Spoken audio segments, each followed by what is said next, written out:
Sopan, bertata susila, beradab dan berbudi bahasa dalam pergaulan seharian kita, baik secara fizikal ataupun secara maya di media sosial, saya yakin masyarakat kita akan menjadi masyarakat yang paling harmoni dan bersatu padu di dunia.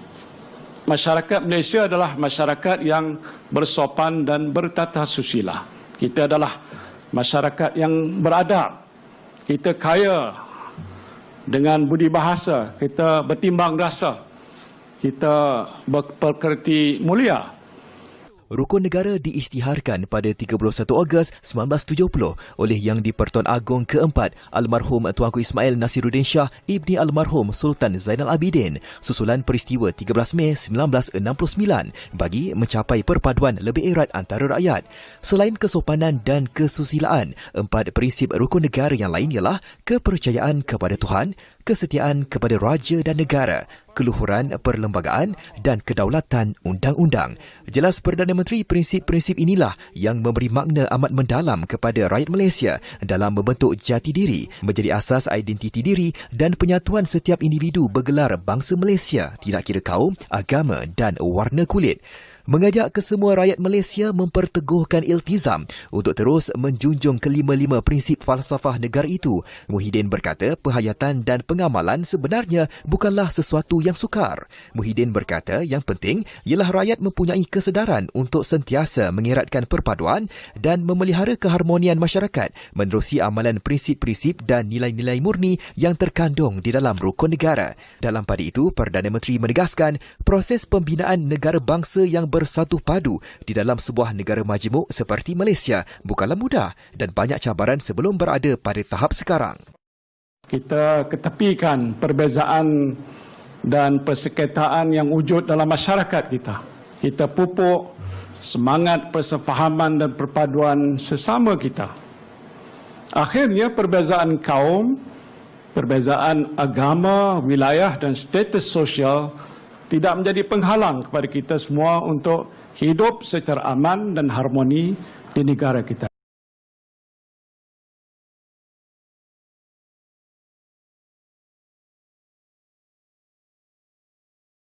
Sejahtera kepada Puan dan rakan-rakan sekalian, saya Nitya Tetapi menjadi moderator untuk rancangan Bual Bicara hari ini. Topik yang akan kita berbicara adalah mengenai peranan agama untuk membentuk masyarakat yang berkalasan dan tahan setia kepada negara. Topik tersebut secara terperinci, tapi sebelum itu saya akan memperkenalkan ahli-ahli panel kita, iaitu Piau Cini, Gautami Sri Purnalagan, Wan Aini binti Mahmud, Sandhya Karna, Sangeeta Tharumaraja, Zinat Ahmad binti Abdullah, Narmada Mohan, Tam Kok Leong.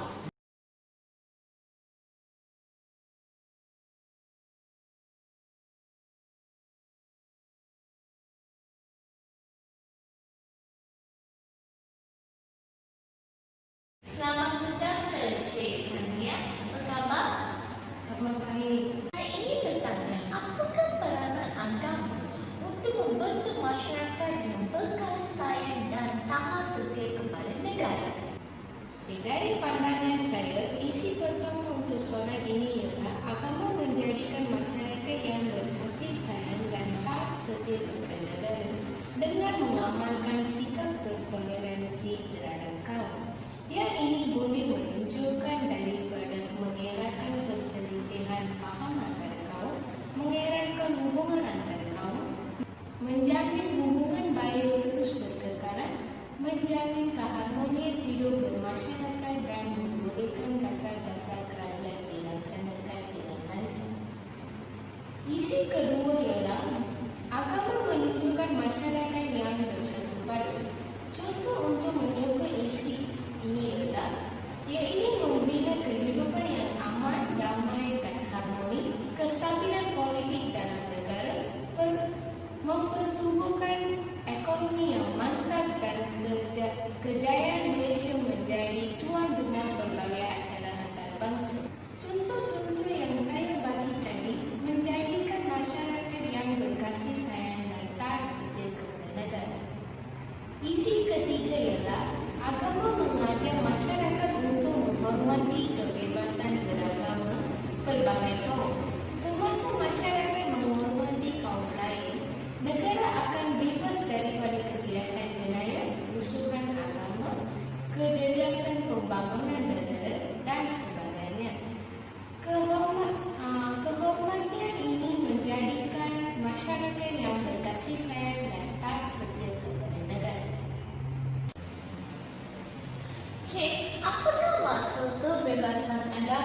kebebasan agama ialah kebebasan setiap individu untuk menganuti dan mengamalkan agamanya seperti yang diperuntukkan dalam Perlembagaan Malaysia.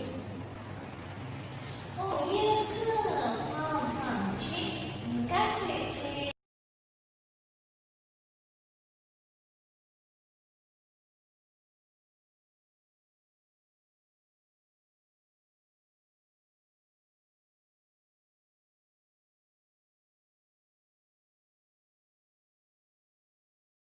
Selamat sejahtera, Cik Tioji.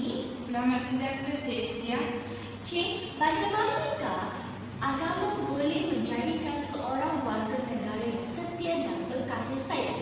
Agama boleh menjadikan seorang warga negara yang setia dengan menaikkan semangat kebangsaan. Bagi orang Islam misalnya, agama telah lama memainkan peranan dalam membangkitkan semangat kebangsaan khususnya orang Melayu. Ini dapat dilihat semasa zaman 1920-an di mana agama Islam telah menyuntik golongan kaum muda untuk bangun menentang penjajah Inggeris demi mempertahankan tanah air, agama dan bangsa. Itu lambang perpaduan. Tidak dinafikan lagi khususnya dalam konteks negara Malaysia, agama telah memainkan peranannya sebagai alat menyatupadukan kaum di negara ini. Ini dapat dilihat semasa sambutan perayaan sama ada perayaan Aidilfitri, Hari Deepawali dan Tahun Baru Cina dan sebagainya yang memperlihatkan berlakunya sikap kunjung mengunjungi antara satu sama lain semasa rumah terbuka. Namun situasi rumah terbuka tidak berlaku di negara-negara lain. Cik, apakah kaitan dengan perpaduan dan agama? Masyarakat terdiri daripada pelbagai kaum, budaya dan agama memang menjadi cabaran kepada kebanyakan negara khususnya dalam mengurus kemajmukan sosial itu. Cabaran itu wujud dalam aspek membentuk keharmonian, keamanan dan interaksi positif antara kaum sekaligus memerlukan pendekatan berhemat serta penuh rasa berhormat. Walaupun rakyat Malaysia terdiri daripada pelbagai penganut agama dan mengamalkan budaya berbeza, sifat kebersamaan serta cinta dan keharmonian dan keamanan perlu ada bagi merealisasikan matlamat perpaduan nasional. Kesepaduan dalam rakyat sebenarnya lahir daripada semangat penerimaan dan rasa hormat tinggi antara kaum dan agama. Justru keutamaan harus diberi kepada usaha membina sikap penerimaan diiringi nilai keluhuran berbudi pekerti dalam masyarakat. Saya faham, Cik. Terima kasih, Cik.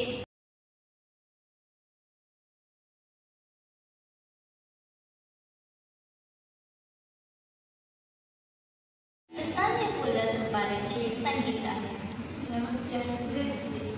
Bolehkah Cik membagi tahu beberapa ajaran agama yang boleh diamalkan oleh masyarakat daripada mana-mana agama? Boleh, Cik Nitya. Antara ajaran yang saya dapat diperoleh daripada agama Islam ialah sikap hormat menghormati sesama jiran, keluarga dan sekeliling yang lebih tua daripada kita. Sebagai contoh, apabila bertemu dengan orang yang lebih tua, yang muda akan bersalam sebagai tanda hormat. Selain itu, kita juga patut duduk bersila dan bersimpun di atas tikar dan tidak bercakap dengan kuat semasa makan. Seterusnya, ajaran yang saya dapat pelajari daripada agama Hindu ialah mengamal sikap bersopan santun dari segi pakaian. Contoh pakaian dipakai penganut Hindu ialah sari untuk wanita, dhoti untuk lelaki. Agama Hindu juga ada pelbagai peraturan. Sebagai contoh, tanggalkan kasut dan mencuci kaki sebelum memasuki kuil. Akhirnya, pengajaran yang saya dapat daripada agama Cina ialah menggunakan chopstick semasa makan. Dan mereka juga memakai pakaian berwarna merah semasa Tahun Baru Cina sebagai tanda hormat dan keberkatan. Ini mesti membantu saya dan rakyat Malaysia. Terima kasih, Cik. Rakyat Malaysia tolong mendengar jawapan ini sebab ini boleh membantu generasi muda, adik kita.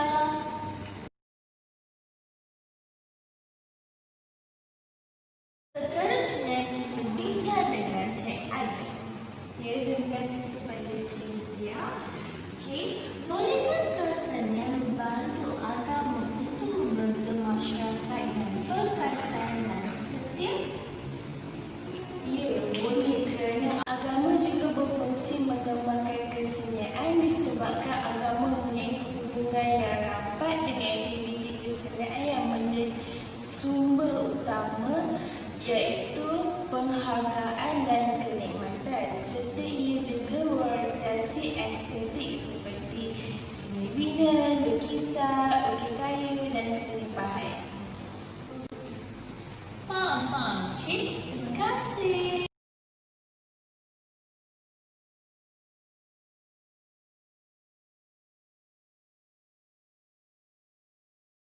Encik, apa khabar? Kalau baik, Encik, apakah peranan agama yang lain boleh membantu generasi yang akan datang? ada dua. Nombor satu ialah mendapatkan pendidikan agama yang baik dari sejak kecil. Pada kanak-kanak kecil lagi, kita perlu bagi ilmu agama yang baik kepada mereka supaya diorang dah besar akan menyumbang kepada akan menggunakan ilmu itu menyumbang kepada negara. Kedua, mematuhi peraturan dan undang-undang agama. Dalam Malaysia ada 3 kaum, iaitu Melayu, Cina dan India. Setiap kaum ada peraturan dan undang-undang yang tak sama dan ada barang yang haram. Contohnya, Cina dan India ada tak boleh makan lembu dan Melayu tak boleh minum arak dengan main judi. Terima kasih, Encik. Sama-sama.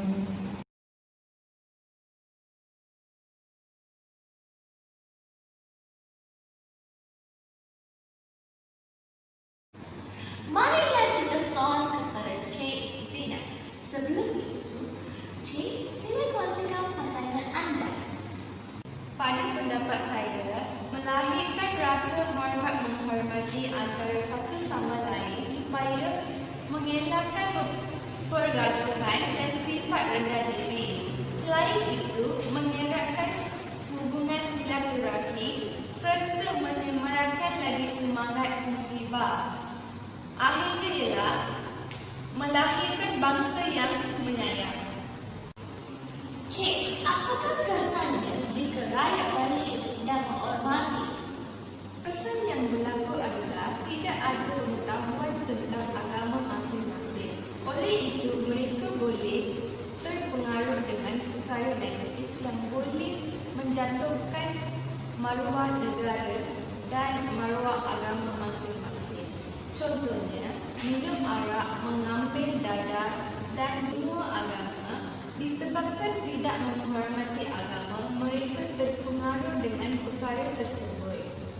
Seterusnya, dari segi agama Islam, mereka wajib mematuhi beberapa perkara yang diwajibkan dalam agama mereka. Contohnya, solat 5 waktu, menutup aurat. Jika mereka tidak menghormati agama, mereka tidak boleh menjadikan seorang yang berdisiplin dan patuh kepada agama. Selain itu, jika tidak menghormati agama, boleh berlaku pergaduhan antara satu sama lain. Contohnya, di Malaysia ada berbina kaum. Mereka ada pendapat masing-masing tentang agama yang diamalkan oleh mereka.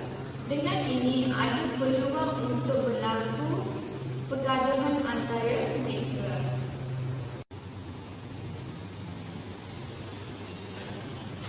Oleh itu, rakyat Malaysia mesti menghormati agama untuk menjadi seorang berdisiplin dan mengelakkan daripada perkara negatif.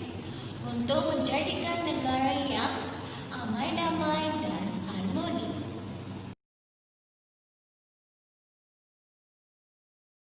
Kita tanya pula kepada Cik Aini. Cik, apakah yang akan berlaku jika seseorang individu kekurangan agama? Bagi saya, jika seseorang individu itu kekurangan agama, dia akan merasa kurang senang dan akan merasa gusar dalam hidupnya. Jadi seperti misalnya, jika dia merasa gusar dengan kehidupan dia, apabila dia melakukan sesuatu, dia akan merasa tidak senang dan semua benda yang dia buat akan rasa seperti tidak sepatutnya dia buat, tapi dia buat.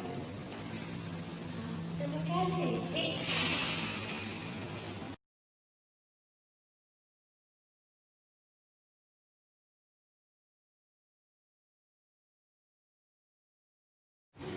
Cik Galmani dah sedia untuk menjawab soalan saya?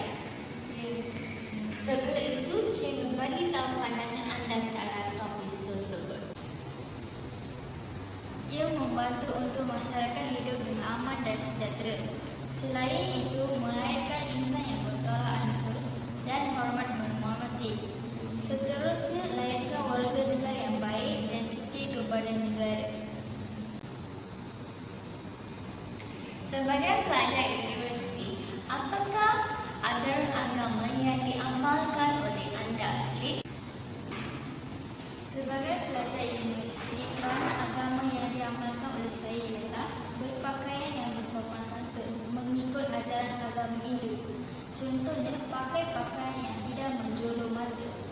Selain itu, ajaran agama saya juga membina pelajar yang bermoral. Contohnya, agama saya tidak dibenarkan untuk merokok ataupun minum arak. Itu adalah tentangan agama Hindu. Terima kasih, Cik Galmani. Sama-sama.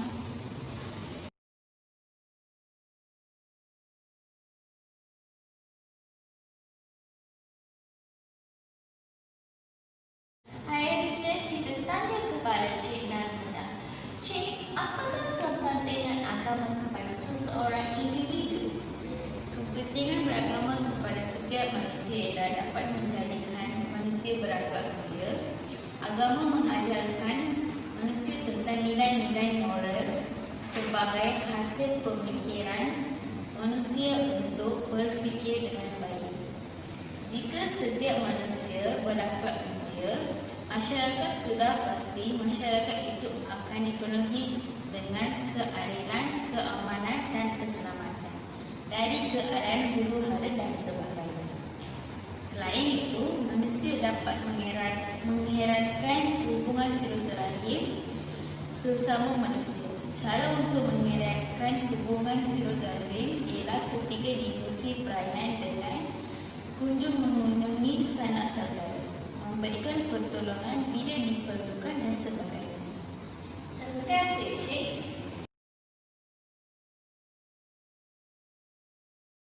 Sekarang kita berada sesi pertama.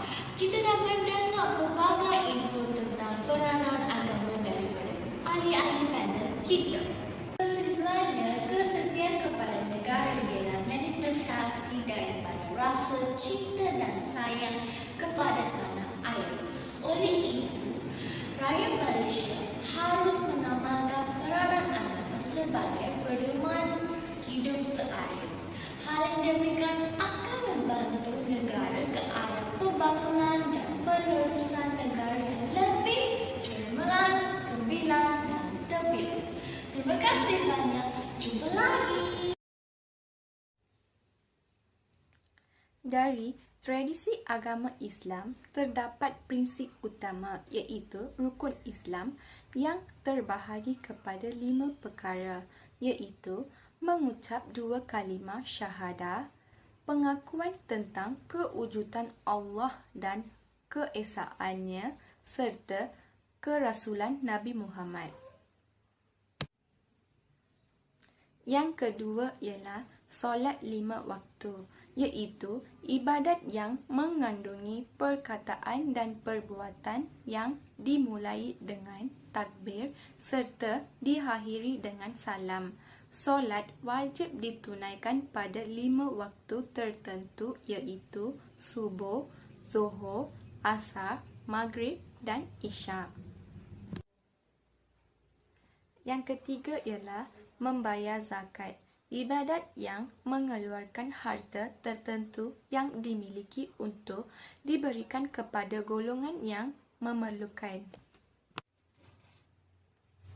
Yang keempat ialah berpuasa di bulan Ramadan, ibadat yang menahan diri daripada memerlukan perkara yang membatalkan puasa, bermula dari matahari terbit sehingga matahari terbenam.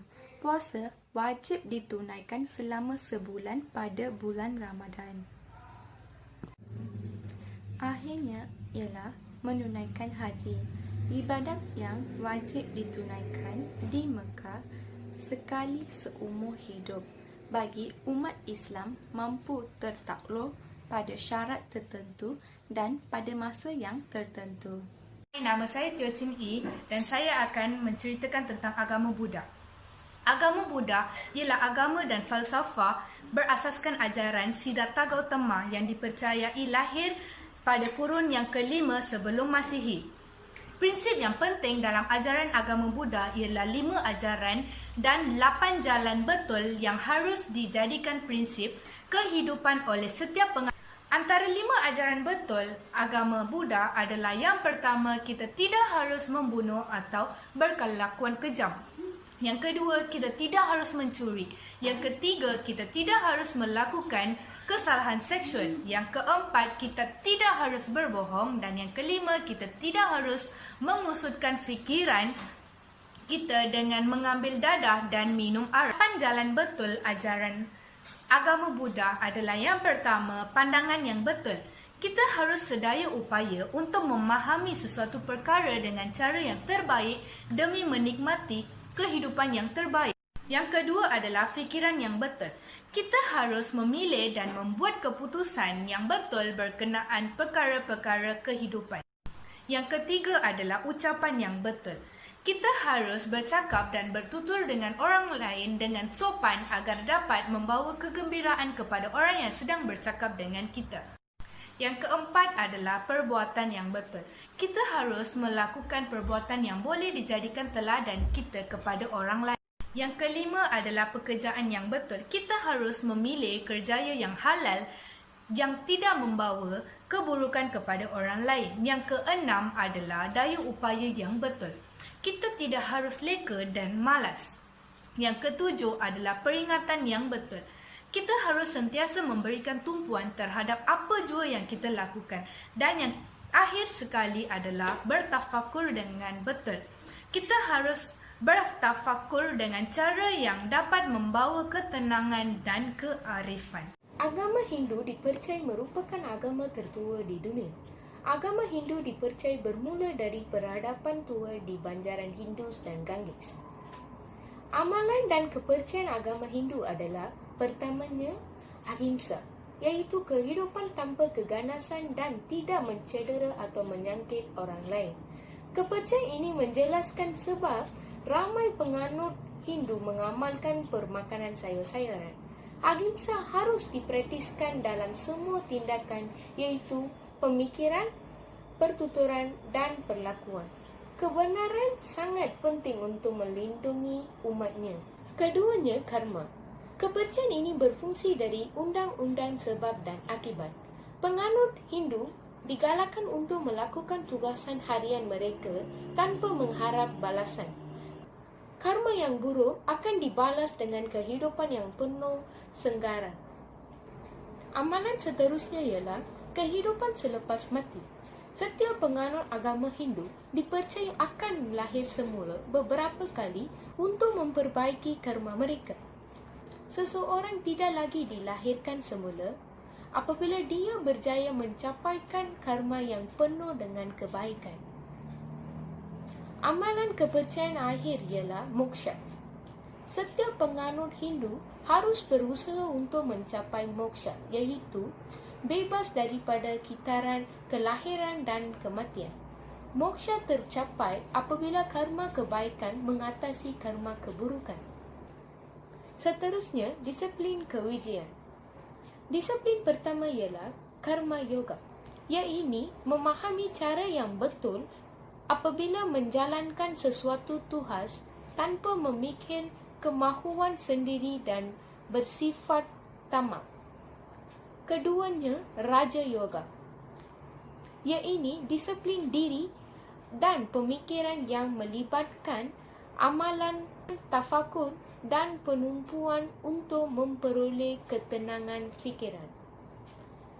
Disiplin seterusnya ialah Bhakti Yoga. Yang ini membina perasaan kasih sayang terhadap Tuhan dan mempunyai kewujudan Tuhan. Akhirnya ialah Inana Yoga. Yang ini memperoleh pengetahuan kejiwaan melalui perlakuan pengetahuan, tafakur dan kebaktian.